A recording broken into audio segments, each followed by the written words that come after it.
Gaza's health officials say 67 people have been killed and more than 300 people have been injured by the Israeli army in the last 24 hours. Israeli forces intensified strikes in Gaza City on Sunday.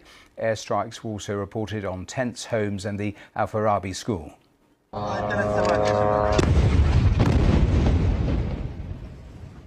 Well, the Israeli military also hit a fourth high-rise building in Gaza City, forcing residents to leave as part of its plans to seize the area. The Israeli Defense Forces claim the building was being used by Hamas militants but did not provide any evidence. Meanwhile, Israel's Foreign Minister Gideon Saar says Israel has accepted a Gaza ceasefire proposal from President Trump. On Truth Social, Donald Trump issued what he called a last warning to Hamas to accept a deal to free Israeli hostages. Hamas says it's received ideas from the United States via mediators on how to reach a ceasefire in Gaza. One other development, Spain has announced a series of measures, including an arms embargo, saying it was aimed at stopping the, quote, genocide in Gaza. The measures also include a ban on vessels carrying fuel for the Israeli military from using Spanish ports.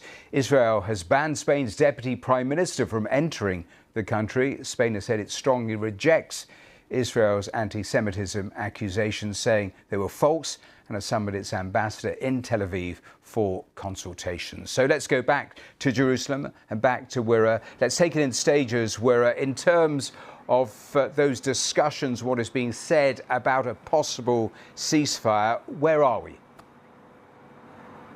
Well, look, the war in Gaza is intensifying. Israel has promised to send land troops, soldiers into Gaza to occupy and control Gaza on the ground, not just from the air, as we've seen in recent days. That threat is still there. The Israeli Defense Minister said this morning that there would be a tornado over Gaza. There is, though, this supposed peace plan offered by Donald Trump on the table, which could lead to a ceasefire, the release of hostages and a ceasefire agreement.